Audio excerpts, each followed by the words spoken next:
आकाशवाणी नागपूर प्रसारित करीत आहोत मराठी नभोनाट्य चिमण्या, टर्फल आणि सैगल. लेखक डॉ. श्रीपाद भालचंद्र जोशी. दिग्दर्शक चंद्रमणी बेसेकर. निर्मिती सहाय्य विजय हावरे, प्रदीप जारोंडे. सादर करते चंद्रमणी बेसेकर.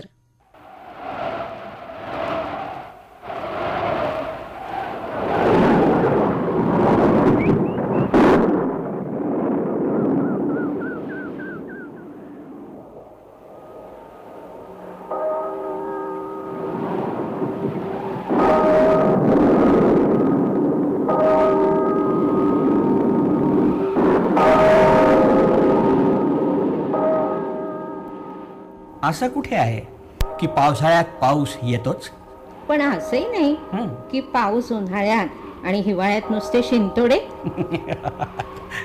हे बघ, अगं पावसाचं काहीही खरं नाही. आभाळ भरून आल्यासारखं वाटतंय म्हणून म्हणतोयस? नाही. मग हे बघ, तुला आठवतंय काय? भर दुपारी गावाबाहेरच्या एका देवळाकडून आपण चालत येत होतो आणि अचानक आलेल्या पावसात एका हातात सायकल असतानाही दुसऱ्या हातात भर रस्त्यावर एकमेकांना धरून आपण चाललो होतो. हो, आठवतं ना. तसा हवा तसा पाऊस कुठे येतोय आता? येणारही नाही. नाही का? तेव्हा दोघांच्याही पावसाचं आभाळच मुळे एक होतं. आणि आता पाऊस पडला ना तरी एकमेकांना एकदम ओलं करणार नाही. नाही. कारण आभाळ बदललंय. की आपण काहीही म्हण. काहीही कसं? शिरी, तुझा बुद्धिवाद याचं उत्तर नाही देऊ शकत? बुद्धिवाद शकतो ना, देऊ शकतो. मग त्यानंच काय ते उत्तर शोध. अगे बघ, मध्यमवर्गीयांचा बुद्धिवाद तो सारीच उत्तर एकट्यानं शोधणारा नाही. हे आधी कळायला हवं होतं शिरी. कळलं होतं, फक्त ते तुला त्यावेळी कळलं नव्हतं. आता वेळ निघून गेली आहे. असू दे. हातातून निसटणारं तारुण्य जपता येत नाही.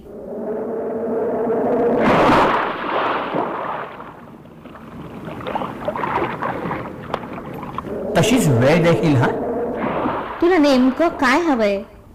तारुण्य की वेळ? वेळेवर तारुण्य.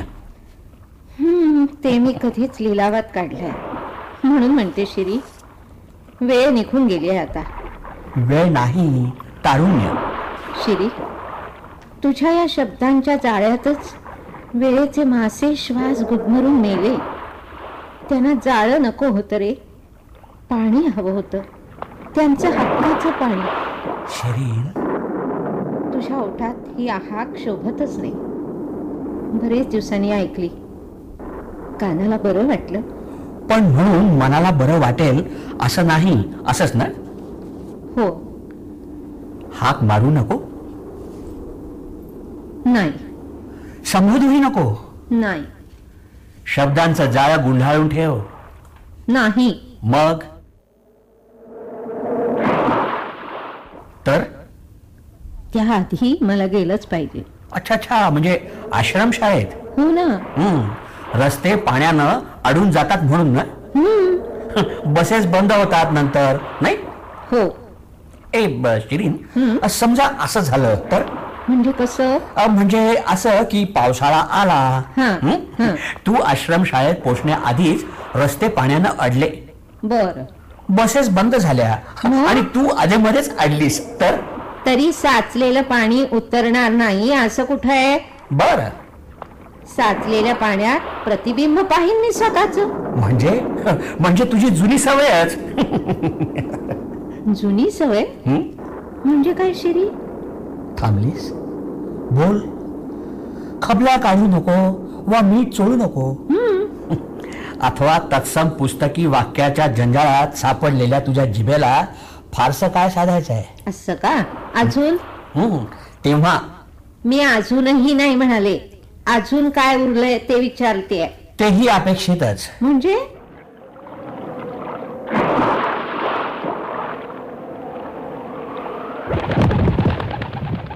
साचलेल्या पाण्यातलं प्रतिबिंब लपवत शब्दांवर पोहणारे ते दिवस तू किती आत्मविश्वासानं काढायचीस. हो ना.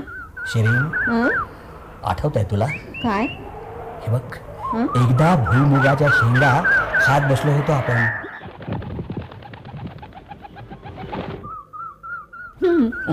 ओल्या मिठाच्या पाण्यानं भरलेल्या त्या शेंगा टचकन फोडतानाचा आवाज. हो ना. खारं पाणी, गोडसर दाणा, संमिश्र चवीमध्ये दुपारची उन्हात चढत होती. हो.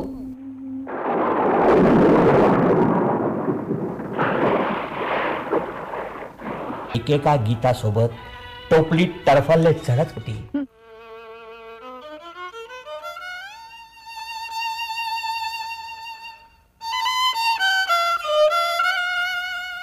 खिडकी लोटलीस तू आणि पंख चेपली चिमणी छतभर कलकलाट करत कितीतरी वेळ रागानं चोच खिडकीच्या चौकटीवर आपटत होती. हो रे, आठवलं मला. तुझ्या डोळ्यातली चीड, तिच्या डोळ्यातली जखम हळूहळू हळूहळू दोन्हीही निवली. चिमणी शांत झाली, तू सुस्तावली आणि मी मंदावलो. आणि शिरी, अचानक दारावर थाप पडली. शिरीन, आठवतंय तुला ते? हो. आणि माझ्या आवरासावरीत शेंगांच्या टरफलाची टोपली. तू तिथंच विसरलीस. शिरी, त्यावेळी त्या चिमणीचं काय झालं असेल हेही आपण विसरलो नाही. नाही, आपण नाही, तू विसरलीस.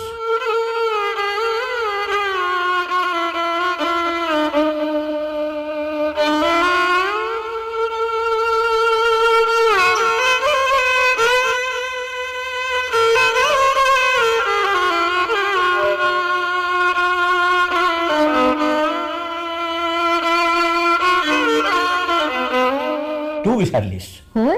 हो शिरी, अगं आजही ती चिमणी येते, टोपलीतले एक एक टरफल उचलते. असं उचलताना थोडी वर बघते.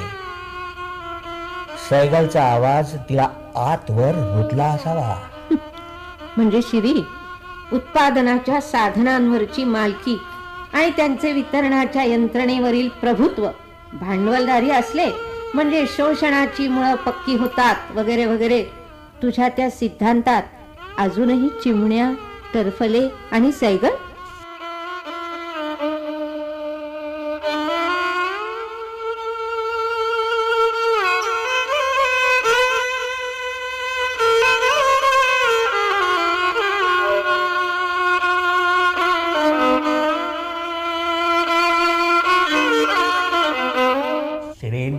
शिरीन, हे बघ, चिमण्यांची गिधाड होत नाही तोवर टरफलांचीच घरीच असतात. टरफल उचलताना आतला आवाज सैगलच्या गळ्यात दाटून आलाय. हो. आणि समजा चिमण्यांची गिधाडे होतात तेव्हा काय करावं? लाथा हाणाव्यात, झोपड्यांचे गवत पेटवावे आणि तंबू हलवावेत गडागडा. म्हणजे काय होईल? तेव्हा तरी पक्षी हल्लेखोर होतील, डोळ्यांनी लालभोर होतील. होऊ देत. भाषा बोलतील हिशेब मागण्याची. तेव्हा हिशेबांचे जाळे व्हावे, शुद्ध तोंडी टिकून ठेवावी, ओठांनी वणवा पेटवण्याची. आणि जाता जाता सांगावे निर्वाचितासारखे की माझ्या पावलांचा मार्ग तुझ्या घरावरून गेला, त्याला माझा इलाज नाही. ह्या मार्गावर मला लोटणाऱ्यांनाच लाज नाही आहे. आश्रमशाळेत शिकवते मी हे सारं. तेवढ्यानंच होणार नाही आहे शिरी. आता कशानंच होणार नाही शिरी. आभाळ बदललं की अंगण बदललेलंच असतं. की अंगण बदललं म्हणून आभाळ? पण बदललेल्या अंगणातही निखाऱ्यांची झाडं. आठवण म्हणून लावलेल्या झाडांना फुलता येत नाही. फुलवता येतं. खोटं. निखारे लावल्याचा आपल्या लावण्यावर खुश होऊन उगाच जोपासलेलं स्वतःच रानते. त्यापेक्षा शिरीन, आश्रम शाळेच्या आसपासचा एखादा सोनचाफा आपल्या उघड्या डोळ्यांनी लावून घेतला असतास ना शिरी, तर शिरीन, तुझ्या देहाची ही अशी उजाड बाग. शिरी, हे ऐकायला आले नव्हते मी इथे. बऱ्याच वर्षात भेटलास म्हणून थांबले. म्हणूनच बऱ्याच वर्षांचा देह जाणवला. शिरीन, उपवास करतेस? हो. शुक्रवार? कशासाठी? सहज. सहज? होय. वचणीला पक्षीही एकमेकांना सहजच भोगून घेतात. तसं चाललंय तुझं? नाही. का? शिरी, व्यवस्था बदलणाऱ्यांना आधी स्वतःच बदलायला हवं. हे न बदलणाऱ्यांचं तत्वज्ञान असेल, पण मातीचा आधार आहे त्याला. शब्दांच्या वराती काढण्यापेक्षा. शिरीन, आपल्या वरातीला मी म्हणून नकार दिला होता, आठवत आहे ना? खरंच शिरी, वेद मंत्रांच्या घोषात आपलं लग्न व्हायला हवं होतं रे शिरी.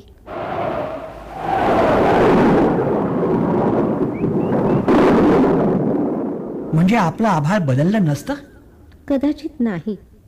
कदाचित असंही की न बदललेल्या एकाच आभाळाखाली आपण घुसमटत पोरांच्या रांगेमागे स्वतःला उडत नेलं असतं. शिरी, एकट्यानं पीत असलेल्या स्कॉच पेक्षा ती नशा कदाचित तुलाही आवडली असती. अच्छा अच्छा, म्हणजे आश्रम शाळेच्या परिसरातील ताडी इतकी? शिरी, अगं अगं त्यात भडकण्यासारखं काय आहे? मारियाच्या सहवासात आग्रहाखातर पिलेली ताडी ही शिक्षकाच्या सन्मानाची खूण आहे. तुला काय ठाऊकते? शिरी, देहाच्या गरजांवर पांघरुणे घालता येतात. शिरी, त्यांना नाहीशा होत नाहीत त्या. पण सारे टिकून राहतात असंही कुठे आहे? काही त्याही कीड लागलेल्या झाडासारख्या पोखरून निघून कोलमडतातच. निसर्गातील बाबींची आकारण मानवी उपमा करण्याची प्रवृत्ती म्हणून ठीक आहे तुझं हे म्हणणं, पण त्या कोलमडण्याचे आपण केवळ साक्षीदार असतो. पण मी पुरावा आहे. स्वतःच तयार केलेला. स्वतःसाठी? येस. स्वतःसाठी? येस, स्वतःसाठी. शिरी, अरे तुझ्यासाठी सोडलेल्या घराच्या भिंती ढासळताना आक्रोशून बोलावत होत्या. बिना लग्नाच्या बायकोचा नवरा म्हणून जग तुझ्याकडे दारातून बघत असताना मी खिडकीतून जगाकडे बघत होते. एक वेळचा उपवास टळावा म्हणून उसनं मागायला गेल्यावर हेटाळणाऱ्या शेजाऱ्यांच्या उसन्या सांत्वनी नजरा झेलत तुझा उंबरठा झिजवणाऱ्या देणेकरांना तोंड देत होते. ते काय स्वतःसाठी? नाही नाही, ते माझ्यासाठी होतच. परंतु तुझी ती तुळवून टाकीन पायदळी ही निखाऱ्यांची अख्खी बाग आणि आगीची फुलं मी वेचून आणीन. अशा परड्या तुझ्यासाठी दाराशी ठेवून काळे भोर आभाळ मी खेचून आणीन. ही जिद्दही तुला पूर्ण बघायची होती ना? हो. पूर्ण करून बघते आहे अशी भासावी अशी जिद्द होती तुझी. तुझी जिद्द म्हणजे काय? गाजराची पुंगी ठरली ग. शिरी, वाजली नाही म्हणून मोडून खाल्लीस. पण शिरी, आपली एकांत काळची रेशीम भेट प्यायलेल्या जमिनीला भरून आलेल्या काळ्याशार आभाळाचा चेहरा होता तेव्हाच्या प्रसंगी. तेव्हा त्या प्रवास पेरणीचा अंकुरोत्सव आपण साजरा करू असं मी म्हणालो होतो. मात्र तुला तेव्हाही सोनचाफ्याचे तळे तुडवून जाण्याचे डोहाळे लागले होते ना. पण पण पंख रक्ताळले तरी आभाळपंथी डोळे जमीन शोधत नसतात असं तूच म्हणाला होतास. घोट घोट महापूर पिणाऱ्या चोची नद्या आटल्या तरी झरे खोदत नसतात हे तुझ्यापासूनच शिकले ना मी. म्हणूनच तू हे तळे तुडवून गेलीस. त्यानं त्या तळ्यातल्या हंसांना काहीही वाटलं नाही. पण नपुंसक प्रदेशातून हे बेट इथवर ढकलत आणलं असं वाटण्याचं प्रयोजनच नाही. तरीही रिकाम्या पिंजऱ्याच्या हलत्या सावल्याच तेवढ्या संध्याकाळी वेचून काढताना तू परदेशी वाटतेच. त्याला इलाज नाही. शिरी, शक्य झालंच तर पक्ष्यांच्या जमाती अंकुरल्याच का नाही तिथं याचा शोध घेण्यासाठी एखादी प्रयोगशाळा स्थापावी. आणि प्रयोगांती माती अंकुरलीच तर पक्ष्यांचं अख्खं झाड लावावं माझ्या कबरीवर. एवढीच काय ती विनंती आहे. ओ शिरीन, शिरीन, नजरबंदी आहे शिरीन, ती नजरबंदी आहे. अगं रात्र वितळली आणि घागर निथळली तरी रात्र काळीच हवी या काठावर. याचं भान हरपू नये इतकीच धुंदी असावी.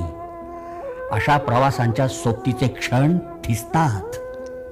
तरीही तू कुठेही संचारणारा मुक्त सूर्यच असशील. प्रश्न फक्त आमच्यासारख्या एका क्रुसाचं वजन वाहून नेणाऱ्या कोटी कोटी खांद्यांचा आहे. हे युगायुगाचे सांधे जुळतच नाहीत.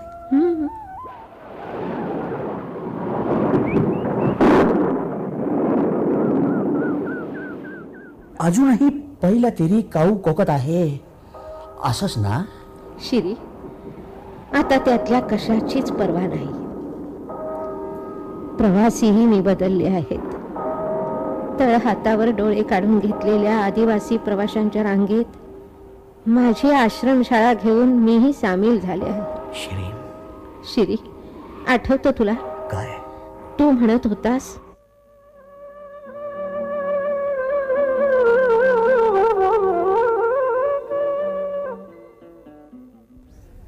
आता कुठल्याही मध्यरात्री तुझा गजरा पुरता विस्कटलेलाही नसेल आणि मित्रांची छावणी अचानक आवाज देईल.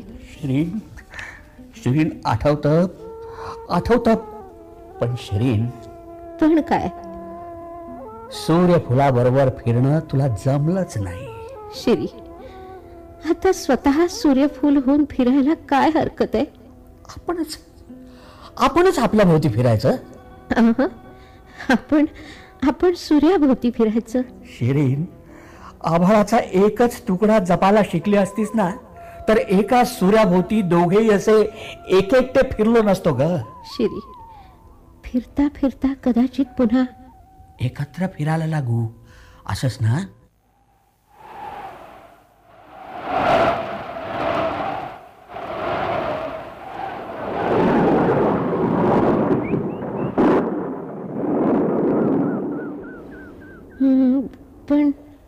पण असेही नाही. चळवळीतल्या पुढाऱ्यांना सत्ताप्राप्तीचे दिवस आले आहेत म्हणून म्हणतेस? नाही. मग तुम्हा चळवळीतल्या पुढाऱ्यांना स्त्री चळवळीचं आकलनच नाही म्हणून म्हणते. हो. दुधानं बांधल्या गेलेली स्त्री समजूनच न घेता स्त्रीवर भाषण ठोकणारे तुम्ही ती स्त्री आहे हे विसरूनच जाता. पण म्हणूनच प्रत्यक्ष सहभागातून सूट आणि ती सूट देऊन वर पुरुषी अहंकाराचे उपकार.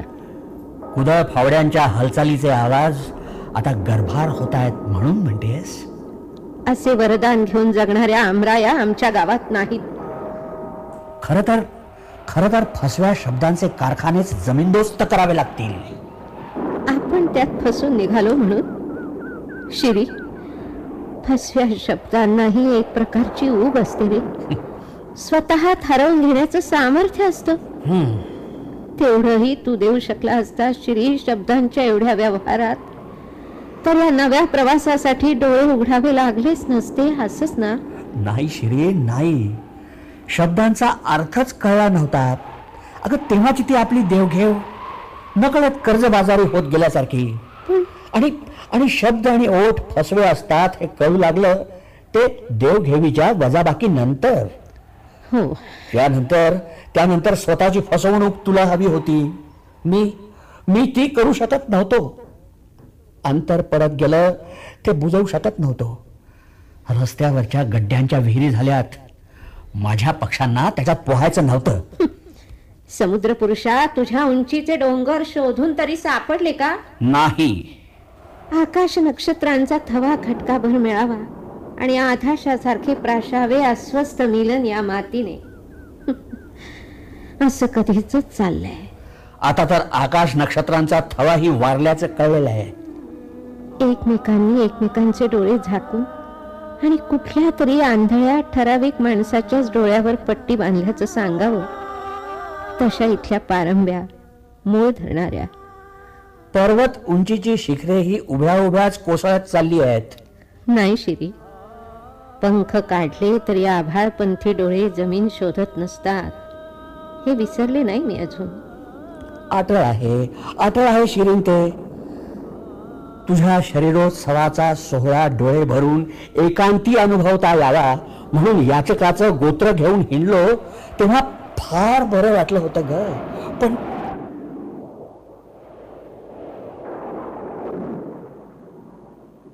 सोनचाफ्याची सोनफुलं वेचताना काटे बोचणारच नाहीत म्हणून मी देखील बेसावत होते शिरी. आता या मातीवर अचानक टरारून आलेल्या काटेरी जखम फुलांनीच झोळी भरणं प्राप्त आहे. पण शिरी, काय सोनचाफ्याच्या फुलांची सल नाही म्हटलं तरी उरतेच पापण्यांच्या आडोशाला. पण शिरीन, हे बघ, माझा रेशमाचा गुंता तुला अचानक कमल वेलांचा वाटावा आणि दिशोदयाच्या आधीच तू पाण्याखाली संसार थाटावास, असं गुंतण्यासाठी आपण गुंतत गेलोच नसल्याचं मला अजूनही स्मरतंय ग. खरंच शिरी, कुठून येतात त्या बगळ्यांच्या रांगा? साऱ्या प्रदेशभर सावले दौडून जातात नाही. पण ओंजळींची मूठ धरून जपून ठेवतो म्हटलं पगड्यांचे काही पंख, तर मात्र वेडाच्या इस्पितळातील जमीनच तेवढी पाहायला लागते. शिरीन, ओंजळीने जपण्याचे शिकतेस का अजून तरी? शिरी, तुला शब्दच फुटत राहावे त्या अबोल सायं प्रकाशातही. शिरीन, आणि दिवे मालवून गेल्यावरही मी एकांतवासीच व्हावे हा शाप भोगावा तरी किती. माझ्या भिंतींनाच आता आक्रोश फुटू लागला. आपल्याच लाटा आपणच बांधून ठेवणाऱ्या समुद्रासारखी असतो शिरीन. शिरीन, माय शिरीन.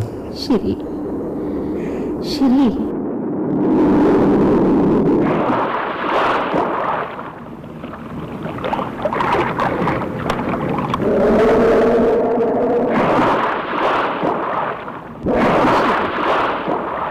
शिरी, किनाऱ्यापर्यंत लाटा पोचू दिल्या असत्या तर त्या ओल्या वाळूची घरटी तरी बांधता आली असती.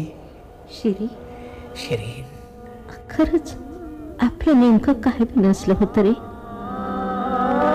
काय बिनसलं होतं आपलं? प्रश्न पर्वात अशा असंख्य प्रश्नांची चळतच असते शिरीन. होय ना.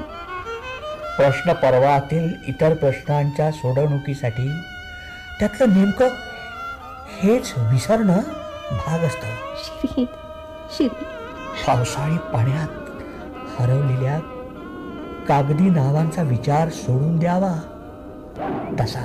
शिरी, शिरीन,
श्रोते हो, आत्ताच आपण मराठी नभोनाट्य चिमण्या, टर्फल आणि सैगल ऐकलं. लेखक होते डॉक्टर श्रीपाद भालचंद्र जोशी. यातील सहभागी कलावंत विनय वैद्य आणि सुहासिनी लाडकर.